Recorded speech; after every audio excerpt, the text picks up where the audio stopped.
जैसा कि आपको पता है कोरोना काल में भारत सरकार ने सभी के डीए को फ्रीज कर दिया था और ये फ्रीज किया था 18 महीनों के लिए, तकरीबन मैं कहूं तो 1.5 साल के लिए फ्रीज किया गया था। इसका कितना बड़ा लॉस होगा, इसका कितना बड़ा इंडिविजुअल को नुकसान होने वाला है, वो हमने कभी कैलकुलेट किया है क्या? आज मैं आपको उसी कैलकुलेशन के बारे में बताऊंगा। मैं जो यह कैलकुलेशन है एक टेबल के रूप में बताने जा रहा हूं। मैंने एक छोटी सी टेबल को कैलकुलेशन करके बनाया है और अब देखते हैं कि आप लोग किस तरह से कैलकुलेट करते हैं। कमेंट में जरूर बताइएगा। गाइज स्वागत है आपका मेरे यूट्यूब चैनल ज्ञान कोड में। मैं आपका दोस्त और होस्ट मुकेश कुमार। गाइज आज मैं आपको यह कैलकुलेशन सिखाने जा रहा हूं और उम्मीद करता हूं कि आप इस कैलकुलेशन को सीख करके मुझे कमेंट करके बताएंगे कि यस मेरा इतना लॉस होने जा रहा है। गाइज अगर मैं इसे एक लॉस ना मानूं, मैं इसे दूसरे शब्दों में कहूं कि ये हमारा एक फर्ज बनता है कि हमारे दूसरे भाई जिनकी नौकरियां चली गई है, अगर उनको गवर्नमेंट डीए फ्रीज करके कुछ सहायता दे रही है तो हमारा भी फर्ज बनता है कि हम इस डीए के बारे में ज्यादा ना सोचें और अपनी सर्विस को करते रहें और अपने भारत देश का मान बढ़ाते रहे। गाइज तो गाइज अब चलते हैं मेरे लैपटॉप की स्क्रीन पर जहां मैं आपको एक कैलकुलेशन बताने जा रहा हूं। गाइज आप आ चुके हैं मेरे सिस्टम की स्क्रीन के ऊपर। गाइज जैसा मैंने आपको अभी बताया था कि आज हम जो कैलकुलेशन करेंगे हमारे डीए लॉस के बारे में कैलकुलेशन करेंगे। सबसे पहले हम उसके कुछ हाइलाइट्स को जान लेते हैं कि भारत सरकार ने क्या आदेश दिया था। जो हमारा डीए फ्रीज हुआ था उसके बारे में भारत सरकार की तरफ से क्या क्या आदेश आए थे। कोरोना वायरस कोविड-19 संकट के कारण केंद्र सरकार के कर्मचारियों और पेंशनरों के लिए जुलाई 2021 तक के लिए डीए को अस्थायी रूप से निलंबित किया गया था। गाइज अस्थायी रूप से कहने का मतलब है कि टेम्परेरी तौर पर उसको सस्पेंडेड किया गया था। अभी यहाँ पर कुछ संगठन इस डीए के विरोध में भी जा चुके हैं, हाई कोर्ट से भी उनको झटका लग चुका है, लेकिन अभी ये जो मामला है सुप्रीम कोर्ट में पेंडिंग है। अभी तक इसका कोई डिसीजन नहीं आया है। जैसे डिसीजन आएगा तो आपको उसके बारे में मैं सूचित कर दूंगा और ये उम्मीद मान करके चलिए कि ऐसी महामारी के दौरान ये फैसला कर्मचारियों के हक में शायद ही आए। ये मेरा अपना अनुमान है। बाकी आप लोग कमेंट करके बता सकते हैं कि ये हमारे फेवर में आएगा कि नहीं आएगा। और गाइज आप इस इंफॉर्मेशन को अपने दोस्तों तक भी ज्यादा से ज्यादा शेयर कीजिए ताकि वो भी अपनी कैलकुलेशन को काउंट कर सके कि मेरा कितना इसमें लॉस होने जा रहा है। लेकिन जैसा मैंने आपको बताया कि हमारा भी एक फर्ज बनता है कोरोना वॉरियर्स के लिए और हमारे देशवासियों के लिए जिनके पास नौकरी नहीं है या जिनकी नौकरी जा चुकी है, उनको कुछ भारत सरकार आर्थिक मदद से दे सके। तो मैं उम्मीद करता हूं कि हम इस वीडियो में आगे बढ़ेंगे और अपना कैलकुलेशन तो करेंगे और हम थोड़ा सा इस डीए से हट करके और अपने देश की तरक्की के बारे में सोचेंगे। तो गाइज केंद्र सरकार के कर्मचारी और पेंशनरों के लिए जनवरी 2020 से जून 2021 तक 18 महीनों के लिए डीए लॉस कैलकुलेटर के बारे में आज मैं आपको विस्तार से बता रहा हूं। गाइस जनवरी 2020 से जून 2021 तक 18 महीनों के लिए आपको किसी भी एरियर का भुगतान नहीं होगा।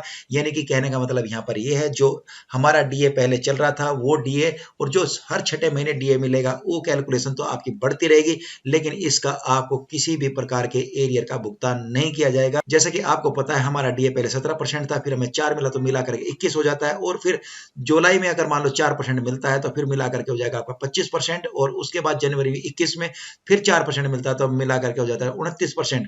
गाइस जब अगला डीए आपको मिलेगा तो वो 29% के हिसाब से उस डीए में काउंट होगा और उसके ऊपर आपकी कैलकुलेशन होगी। लेकिन ये जो 17 से लेकर के 25% तक का जो कैलकुलेशन है ये सिर्फ और सिर्फ आपके कागजों में चलेगा कि आपका डीए यहाँ से इतना बढ़ चुका है, लेकिन इसके ऊपर मिलने वाला भुगतान आपको नहीं मिलेगा, इसके ऊपर मिलने वाला एरियर नहीं मिलेगा। सिर्फ और सिर्फ आपके डीए की कैलकुलेशन बढ़ती रहेगी। गाइज अगला जो यहाँ पर हाइलाइट्स है वो है केंद्र सरकार के कर्मचारियों और पेंशनरों के लिए जनवरी 2020 से जून 2021 तक 18 महीनों के लिए 17% डीए की गणना निर्धारित की गई है। यानी कि जो उनको 17% का जो डीए मिल रहा था वो मिलता रहेगा, लेकिन इस पीरियड से जो डीए बढ़ेगा और जो उस दिन से मेरा मतलब है कि जब 1 जुलाई 2021 को नया डीए लागू होगा तो वो वहां से कैलकुलेट करना शुरू किया जाएगा।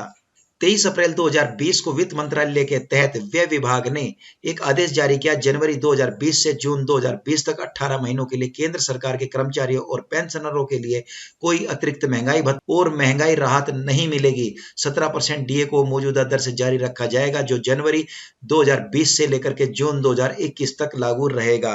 यहाँ पर जैसे मैंने आप पिछले पॉइंट्स में भी बता दिया है, सेम वही बात यहाँ पर लागू होती है।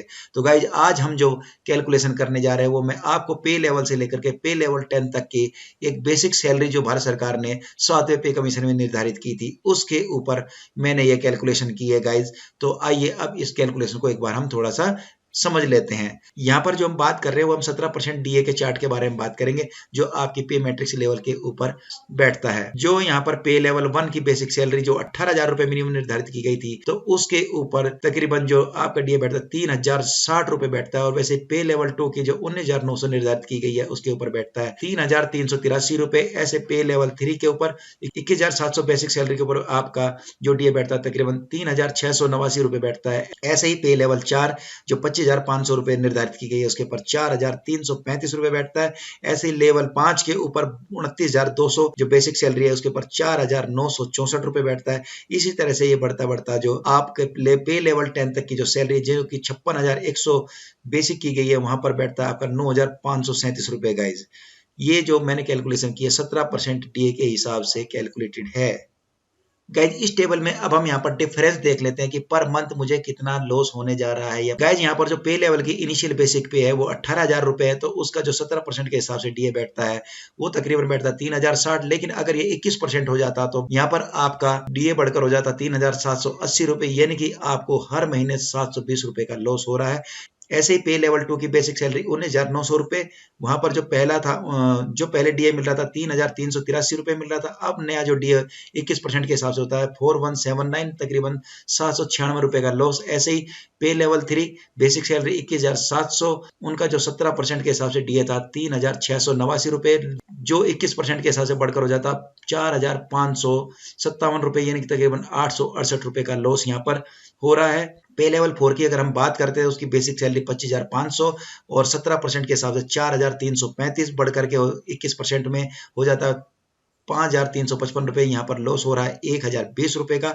पे लेवल 5 की अगर हम बेसिक सैलरी की बात करें 29,200 के ऊपर, तो पुराने 17% के हिसाब से 4,964 रुपए और नए 21% के हिसाब से 6,132 रुपए, तकरीबन लॉस जो है 1,168 रुपए पर मंथ का लॉस होने जा रहा है। गाइज अगर हम पे लेवल 6 की बात करते हैं जो बेसिक सैलरी 35,400 है उसके ऊपर 6,018 रुपए और बढ़ करके जो होता है 7,434 रुपए, तकरीबन 1,416 रुपए का पर मंथ लॉस हो रहा है। वैसे ही पे लेवल 7 की अगर बेसिक सैलरी की हम बात करते हैं 44,900, यानी कि उनका 17% के हिसाब से जो आता है 7,633 और बढ़कर के 21% में हो जाता है 9,429, तकरीबन 1,796 रुपए पर मंथ का लॉस होता है। अब बात करते हैं पे लेवल 8 की जिनकी बेसिक सैलरी 47,600 रुपए और 17% के हिसाब से 8,092 रुपए होता है और 21% के हिसाब से 9,996 रुपए, तकरीबन 1,904 रुपए का पर मंथ नुकसान होने जा रहा है। गाइज वैसे ही बात करते हैं पे लेवल 9 की जिनकी बेसिक सैलरी 53,100 रुपए है, उनको यहाँ पर 17% के हिसाब से बनता था 9,027 और 21% के हिसाब से हो जाता है 11,151 रुपए, तकरीबन लॉस जो है पर मंथ का 2,124 रुपए। पे लेवल 10 की अगर हम बात करें 56,100 बेसिक पे की 17% के हिसाब से उनका जो डीए बनता है 9,537 रुपए और 21% अगर हो जाता तो 11,781 रुपए, तो उनका अब लॉस होने जा रहा है तकरीबन 2,244 रुपए का यहाँ पर उनको पर मंथ लॉस होने जा रहा है। गाइज यहाँ पर मैं एक अनुमानित डीए की बात करता हूँ जो हमें जुलाई 2020 और जो जनवरी 2021 में हमें मिलने की उम्मीद है उसके बारे में मैं आपसे यहाँ चर्चा करने जा रहा हूँ, जो कि सस्पेंडेड है लेकिन उसकी हमें यहाँ पर कैलकुलेशन तो कर ही सकते हैं। Cabinet committee already approve to increase the 4% additional DA from January 2020 on the basic of consumer price index. आपको पता है कि सीपीआई के ऊपर हमारा निर्धारित किया जाता है, तो जनवरी में यहाँ पर 4% डीए की मंजूरी कैबिनेट कमेटी ने दी थी। The next installment from July 2020 is expected to increase by 4% additional। अब हम यहाँ पर उम्मीद करें कि अगर जुलाई में भी 4% बढ़ जाता है और उसके बाद भी आगे चल करके जनवरी में भी हमें 4% और मिलता है तो हमारी कैलकुलेशन इस प्रकार से होगी। गाइज 1 जनवरी 2020 को जो एडिशनल डीए हमें मिला था 4%, पहले हमारा 17% था, तो 4% मिला करके हो जाता है 21%। और अगर हम जुलाई 2020 की बात करें तो एडिशनल 4% डीए को भी हम यहाँ अनुमानित मान के चलें तो 21 + 4 25% हो जाता है। सेम ऐसे ही जनवरी 2021 में भी हमें एडिशनल डीए 4% की हम यहाँ पर एडिशनल डीए 4% को हम अनुमानित मान करके चलते हैं तो तकरीबन यहाँ पर 25% पहले का और 4% एक्सपेक्टेड जो है तो 29% डीए यहाँ पर हो जाता है। अगर सीपीआई बढ़ता है तो ये इससे भी ज्यादा हो सकता है, अगर घटता है तो इससे भी कम हो सकता है। यहाँ पर अनुमान लगाया है। गाइज यहाँ पर मैंने एक कैलकुलेशन टेबल दी है जिसमें आपको पता चलेगा कि जनवरी 2020 में आपका जो डीए बढ़ा था 4% बढ़ा था। फिर आपको यहाँ पर अकेले बेसिक पे नहीं है, उसके साथ बहुत सारी चीजें कैलकुलेट होती है जिसके ऊपर आपको डीए भी मिलता है। जैसे कि मैं यहाँ पर आपके ट्रांसपोर्ट अलाउंस की बात करता हूँ, तो उसको उस ट्रांसपोर्ट के ऊपर मिलने वाले डीए का नुकसान भी हमें यहाँ पर हो रहा है। तो तकरीबन गाइज मैंने उसकी एक कैलकुलेशन भी यहाँ पर की हुई है। तो अगर आप देख रहे हैं, अगर मैं जनवरी की बात करता हूं तो जनवरी में जिसकी बेसिक पे 34,300 है, उसको तकरीबन जो लॉस था डीए में 1372 रुपए का लॉस था। लेकिन अब जो लॉस होगा, क्योंकि यहाँ पर टीपीटीएल भी काउंट हो गया, तो तकरीबन 1444 रुपए का लॉस होने जा रहा है। सेम ऐसे ही फरवरी में भी ये लॉस 1444 का, ऐसे बढ़ते बढ़ते ये जो लॉस आपने देखा है बढ़ता ही जाएगा। और गाइज ये पहले 6 महीने का जो लॉस है तकरीबन 1444 रुपए पर मंथ के हिसाब से आ रहा है। सेम अगर आगे भी हम 4% का में डीए में इजाफा होता है, तो तकरीबन ये जो लॉस बढ़ करके अगले 6 महीनों के लिए 2597 रुपए अगले 6 महीने के लिए गाइज यहाँ पर हो जाता है। ये तकरीबन मैंने आपको 1 साल का दिखाया। अगले जनवरी 2021 का भी मैं आपको दिखा देता हूँ। गाइज यहाँ पर मैं बात करता हूँ जनवरी 21 में। अगर जनवरी 2021 में भी 4% हमारा जो अनुमानित डीए होगा, तो तकरीबन जो मैंने यहाँ पर बेसिक पे कैलकुलेट की थी, उसका भी मैं आपको यहाँ पर एक चीज चार्ट दिखाने जा रहा हूँ। जैसे कि आप देख रहे हैं जनवरी 2021 में 4% बढ़ा था। लेकिन अब यहाँ पर अगर मैं ट्रेवलिंग अलाउंस की भी बात करता हूँ, तो ट्रेवलिंग अलाउंस पर भी जो हमारा लॉस है तकरीबन 198 रुपए का हो जाता है।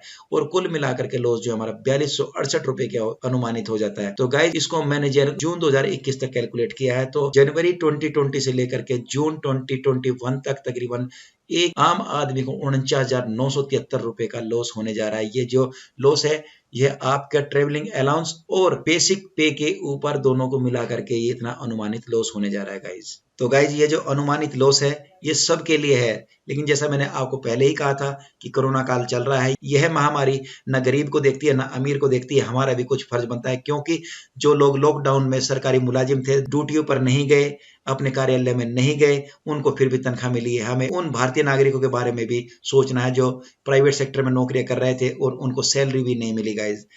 यहाँ पर हम ये मान लें कि 49,973 रुपए का जो डीए हमें मिला नहीं, कोई बड़ी बात नहीं है। फिर भी हमारा चूल्हा जल रहा था, क्योंकि हमारी सैलरी टाइम पर आ रही थी। हमें उन भारतीय नागरिकों के बारे में भी सोचना है गाइज। जैसा कि आपको पता है, वसुधैव कुटुंबकम ये हमारे भारतीय संस्कृति ने हमें सिखाया है। तो गाइज उम्मीद करता हूँ कि आप कमेंट में जरूर बताएंगे। मैं आप लोगों से एक पॉजिटिव कमेंट की उम्मीद ही करूंगा गाइज।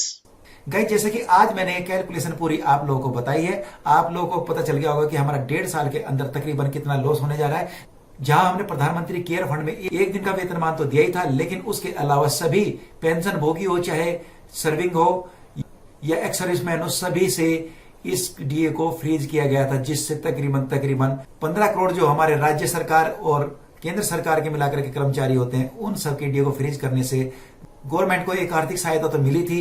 लेकिन दोस्तों हमारा भी फर्ज बनता था कि हम भी अपने भाइयों के लिए कुछ ना कुछ तो करें जो कोरोना जैसी महामारी से लड़ रहे हैं गाइज। तो उनके लिए भी हमारा कुछ फर्ज बनता था, हमें उनके बारे में भी सोचना चाहिए गाइज। तो गाइज चैनल को लाइक कर दीजिए, सब्सक्राइब कर दीजिए और कमेंट जरूर बता दीजिए कि अगली बार आपके लिए मैं किस तरह का वीडियो लेकर के आऊं। आप लोग कमेंट में जरूर बताइए गाइज। तो आज का वीडियो यही समाप्त करते हैं। धन्यवाद। भारत माता की जय।